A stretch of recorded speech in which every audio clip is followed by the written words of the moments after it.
বাসায় যদি সামান্য একটু লাচ্ছা সেমাই থাকে তাহলে এই রেসিপিটা অবশ্যই বানাবেন।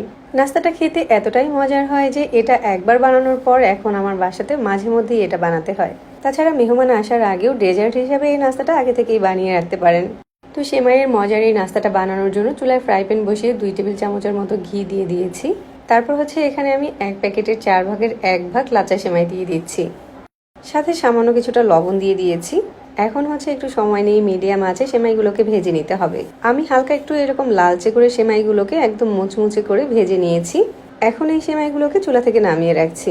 অন্যদিকে আর একটা ফ্রাই প্যানে 4 টেবিল চামচের মতো চিনি দিয়ে দিয়েছি আর সাথে 2 টেবিল চামচের মতো পানি অ্যাড করে দিয়েছি।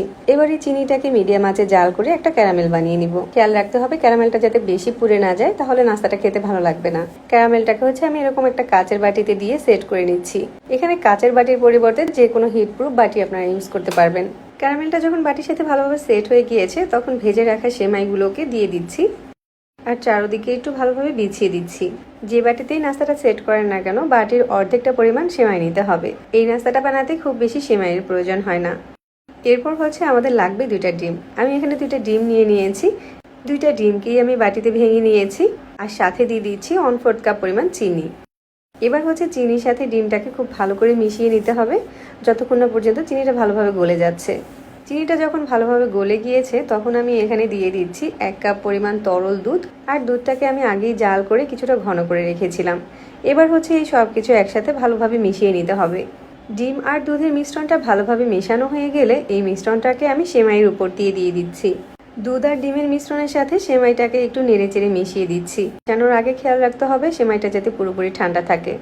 এখন সেমাই, দুধ, ডিমের এই মিশ্রণের বাটিটাকে আমি ভাপে বসিয়ে দিব। এরপর যেটা করতে হবে চুলার আঁচটাকে একদম মিডিয়াম টু লোতে করে দিতে হবে। তারপর ঢাকনা দিয়ে ঢেকে এটাকে ভাপিয়ে নিতে হবে। আমি এই নাস্তাটাকে 15 থেকে 20 মিনিটের মতো ভাপিয়ে নিয়েছি। টুথপিক দিয়ে চেক করে নিচ্ছি যে ভিতরে কোনো কাঁচা আছে কিনা। এবার এই বাটিটাকে আমি নর্মাল ফ্রিজে 1 ঘন্টার মতো রেখে দিব সেট হওয়ার জন্য। চুলা থেকে নামিয়ে সাথে সাথেই কিন্তু এটাকে মোল্ড আউট করতে যাবেন না, তাহলে নাস্তাটা ভেঙে যেতে পারে। ফ্রিজে রেস্টে দেওয়ার পর বাটিটাকে আমি ফ্রিজ থেকে বের করে নিয়েছি আর একটা ছুরির সাহায্যে চারো সাইডটা একটু আলগা করে দিচ্ছি। এখন এই নাস্তাটাকে আমি ডিমোল্ড করে নিয়েছি আর মাশাআল্লাহ ডেজার্টটা দেখতে কিন্তু খুবই সুন্দর হয়েছে। এরকম একটা মজার ডেজার্ট আপনি স্পেশাল দিনের জন্য বানাতে পারেন আর যাকে খাওয়াবেন সে আপনার একদম ফ্যান হয়ে যাবে। ছুরি দিয়ে ডেজার্টটাকে আপনি আপনার পছন্দ অনুযায়ী কেটে নিতে পারেন। এই ডেজার্টটা কাউকে খাওয়ালে বুঝতেই পারবে না যেটা কী দিয়ে তৈরি, ভাববে যে দোকান থেকে কিনে আনা কোনো ডেজার্ট। আর ওই যে বললাম আমার বাসাতে এটা একবার তৈরি করার পর থেকে সবার এত বেশি পছন্দ হয়েছে যে এটা আমাকে মাঝে মধ্যেই বানাতে হয়।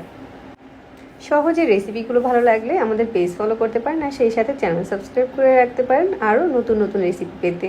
সবাই অনেক বেশি ভালো থাকবেন। আল্লাহ হাফেজ।